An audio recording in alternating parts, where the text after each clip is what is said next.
श्री वल्लभाधीश की जय। श्री गुसाई जी परम दयाल की जय। श्याम सुंदर श्री यमुने महारानी की जय। श्री गिरिराज धरण की जय।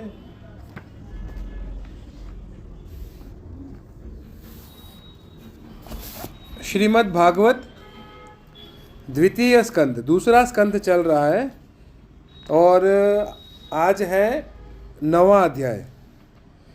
पिछले वाले 8वें अध्याय में हमने परीक्षित के अलग अलग प्रश्न सुने थे, तो आज उसमें से हो सकता है कुछ प्रश्नों के उत्तर हमें यहाँ पर मिलने वाले हैं।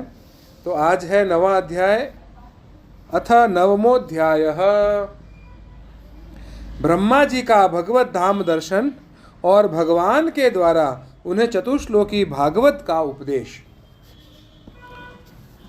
श्री सुखदेव जी ने कहा, परीक्षित, जैसे स्वप्न में देखे जाने वाले पदार्थों के साथ उसे देखने वाले का कोई संबंध नहीं होता, वैसे ही देह आदि से अतीत अनुभव स्वरूप आत्मा का माया के बिना दृश्य पदार्थों का कोई संबंध नहीं हो सकता। विविध रूप वाली माया के कारण वह विविध रूप वाला प्रतीत होता है, और जब उसके गुणों में रम जाता है तब यह मैं हूँ, यह मेरा है, इस प्रकार मानने लगता है।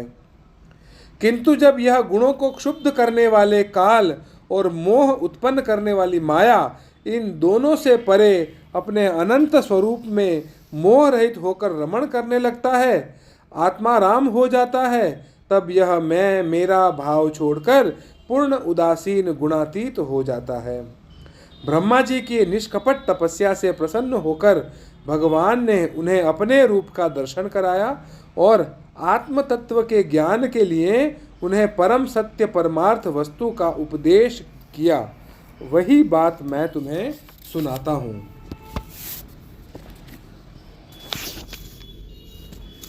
तीनों लोकों में परम गुरु आदि देव ब्रह्मा जी अपने जन्म स्थान कमल पर बैठकर सृष्टि करने की इच्छा से विचार करने लगे, परंतु जिस ज्ञान दृष्टि से सृष्टि का निर्माण हो सकता था और जो सृष्टि व्यापार के लिए वांछनीय है, वह दृष्टि उन्हें प्राप्त नहीं हुई।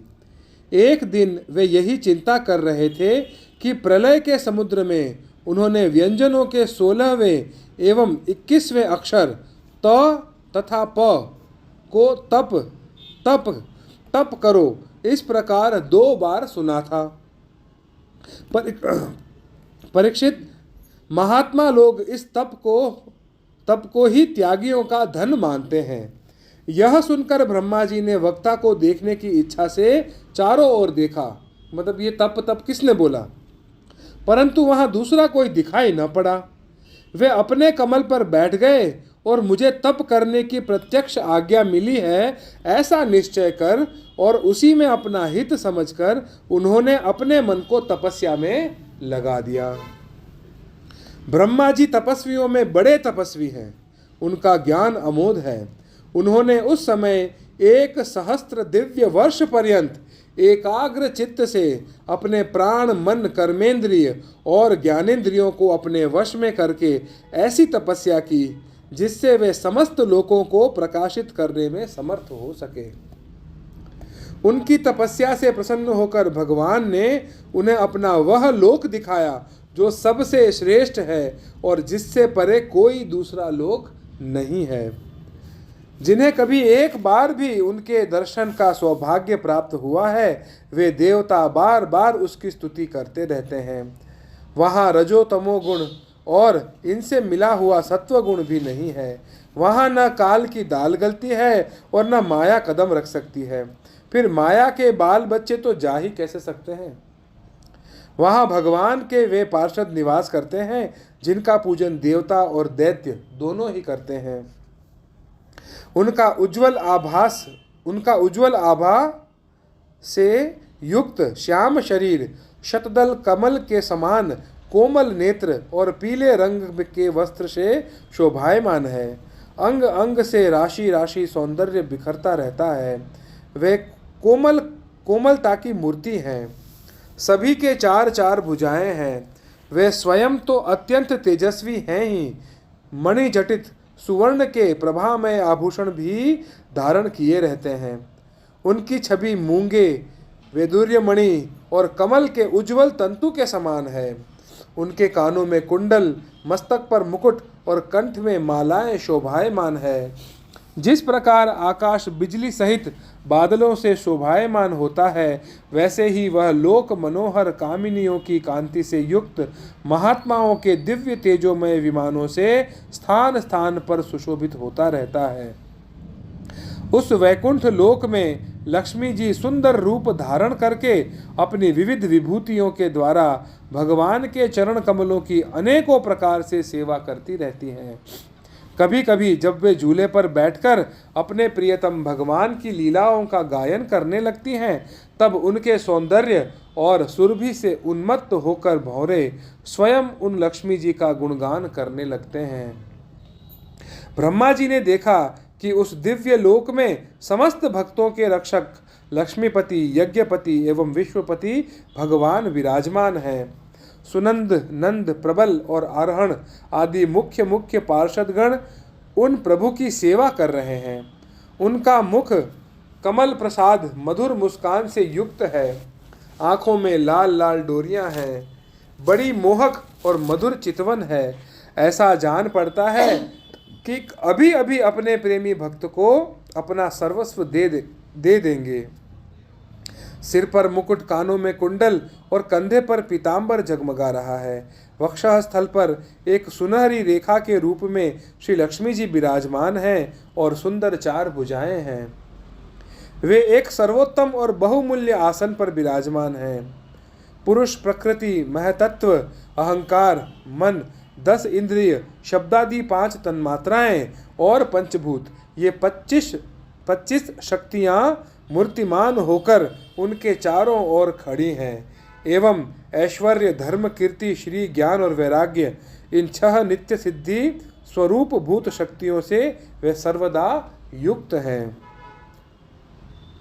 उनके अतिरिक्त और कहीं भी ये नित्य रूप से निवास नहीं करती। वे सर्वेश्वर प्रभु अपने नित्य आनंदमय स्वरूप में ही नित्य निरंतर निमग्न रहते हैं। उनका दर्शन करते ही ब्रह्मा जी का हृदय आनंद के उद्रेक से लबालब भर गया। शरीर पुलकित हो उठा, नेत्रों में प्रेमाश्रु छलक आए। ब्रह्मा जी ने भगवान के उन चरण कमलों में जो परमहंसों के निवृत्ति मार्ग से प्राप्त हो सकता है, सिर झुकाकर प्रणाम किया। ब्रह्मा जी के प्यारे भगवान अपने प्रिय ब्रह्मा को प्रेम और दर्शन के आनंद में निमग्न, शरणागत तथा प्रजा सृष्टि के लिए आदेश देने के योग्य देखकर बहुत प्रसन्न हुए। उन्होंने ब्रह्मा जी से हाथ मिलाया तथा मंद मुस्कान से अलंकृत वाणी में कहा। भगवान ने कहा, ब्रह्मा जी, तुम्हारे हृदय में तो समस्त वेदों का ज्ञान विद्यमान है। तुम सृष्टि रचना की इच्छा से चिरकाल तक तपस्या करके मुझे भली भांति संतुष्ट कर दिया है। मन में कपट रखकर योग साधन करने वाले मुझे कभी प्रसन्न नहीं कर सकते। तुम्हारा कल्याण हो। तुम्हारी जो अभिलाषा हो वही वर मुझसे मांग लो, क्योंकि मैं मुंह मांगी वस्तु देने में समर्थ हूँ। ब्रह्मा जी, जीव के समस्त कल्याणकारी साधनों का विश्राम पर्यवसान मेरे दर्शन में ही है। तुमने मुझे देखे बिना ही उस सूने जल में मेरी वाणी सुनकर इतनी घोर तपस्या की है। वो जो तप बोला था, इससे मेरी इच्छा से तुम्हें मेरे लोक का दर्शन हुआ है। तुम उस समय सृष्टि रचना का कर्म करने में किंकर्तव्य विमूढ़ हो रहे थे। इसी से मैंने तुम्हें तपस्या करने की आज्ञा दी थी, क्योंकि निष्पाप तपस्या मेरा हृदय है और मैं स्वयं तपस्या का आत्मा हूँ। मैं तपस्या से ही इस संसार की सृष्टि करता हूँ, तपस्या से ही इसका धारण पोषण करता हूँ और फिर तपस्या से ही अपने में लीन कर लेता हूँ। तपस्या मेरी एक दुर्लंघ शक्ति है। ब्रह्मा जी ने कहा, भगवान, आप समस्त प्राणियों के अंतःकरण में साक्षी रूप से विराजमान रहते हैं। आप अपने अप्रतिहत ज्ञान से यह जानते हैं कि मैं क्या करना चाहता हूँ। हे नाथ, आप कृपा करके मुझ याचक की यह मांग पूरी कीजिए कि मैं रूप रहित आपके सगुण और निर्गुण दोनों ही रूपों को जान सकूं। आप माया के स्वामी हैं, आपका संकल्प कभी व्यर्थ नहीं होता। जैसे मकड़ी अपने मुंह से जाला निकालकर उसमें क्रीड़ा करती है और फिर उसे अपने में लीन कर लेती है, वैसे ही आप अपनी माया का आश्रय लेकर इस विविध शक्ति संपन्न जगत की उत्पत्ति, पालन और संहार करने के लिए अपने आप को ही अनेक रूपों में बना देते हैं और क्रीड़ा करते हैं।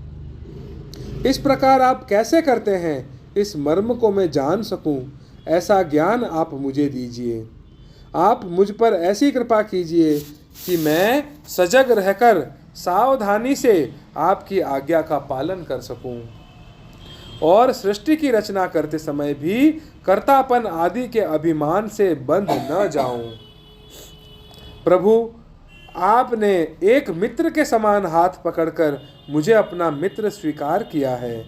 अतः जब मैं आपकी इस सेवा सृष्टि रचना में लगूं और सावधानी से पूर्व सृष्टि के गुण कर्मानुसार जीवों का विभाजन करने लगूं, तब कहीं अपने को जन्म कर्म से स्वतंत्र मानकर प्रबल अभिमान न कर बैठूं।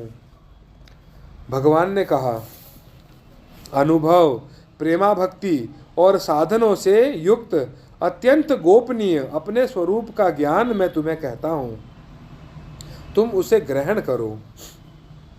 मेरा जितना विस्तार है, मेरा जो लक्षण है, मेरे जितने और जैसे रूप गुण और लीलाएं हैं, मेरी कृपा से तुम उनका तत्व ठीक ठीक वैसा ही अनुभव करो।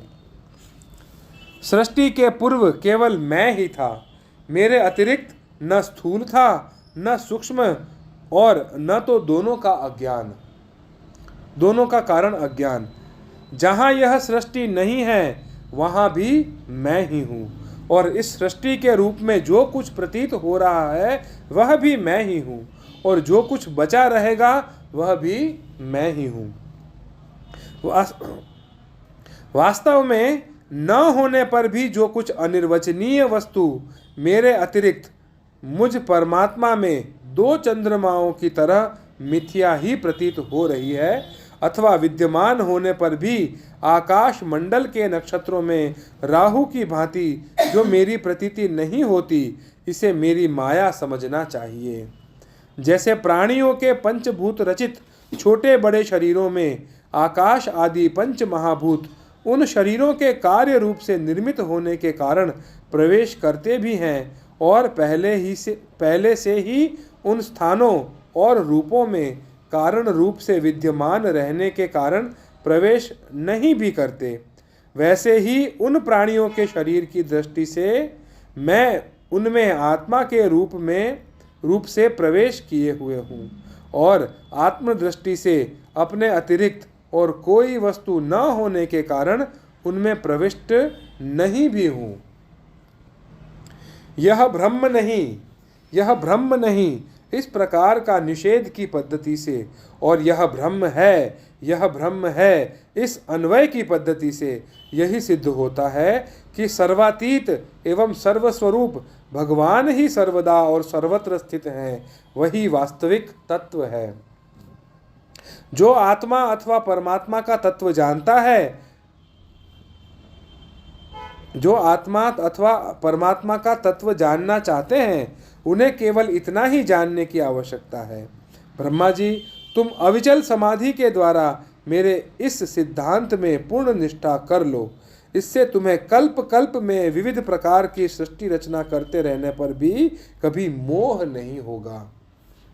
सुखदेव जी कहते हैं, लोक पितामह ब्रह्मा जी को इस प्रकार उपदेश देकर अजन्मा भगवान ने उन्हें देखते ही देखते अपने उस रूप को छिपा लिया। जब सर्वभूत स्वरूप ब्रह्मा जी ने देखा कि भगवान ने अपने इंद्रिय गोचर स्वरूप को हमारे नेत्रों के सामने से हटा लिया है, तब उन्होंने अंजलि बांधकर उन्हें प्रणाम किया और पहले कल्प में जैसी सृष्टि थी उसी रूप में इस विश्व की रचना की। एक बार धर्मपति प्रजापति ब्रह्मा जी ने सारी जनता का कल्याण हो अपने इस स्वार्थ की पूर्ति के लिए विधि पूर्वक यम नियमों को धारण किया। उस समय उनके पुत्रों में सबसे अधिक प्रिय परम भक्त देवर्षि नारद जी ने मायापति भगवान की माया का तत्व जानने की इच्छा से बड़े संयम, विनय और सौम्यता से अनुगत होकर उनकी सेवा की और उन्होंने सेवा से ब्रह्मा जी को बहुत ही संतुष्ट कर लिया। परीक्षित, जब देवर्षि नारद ने देखा कि मेरे लोक पितामह पिताजी मुझ पर प्रसन्न हैं, तब उन्होंने उनसे यही प्रश्न किया जो तुम मुझसे कर रहे हो। उनके प्रश्न से ब्रह्मा जी और भी प्रसन्न हुए। फिर उन्होंने यह 10 लक्षण वाला भागवत पुराण अपने पुत्र नारद को सुनाया, जिसका स्वयं भगवान ने उन्हें उपदेश किया था। परीक्षित, जिस समय मेरे परम तेजस्वी पिता सरस्वती के तट पर बैठकर परमात्मा के ध्यान में मग्न थे, उस समय देवर्षि नारद जी ने वही भागवत उन्हें सुनाया।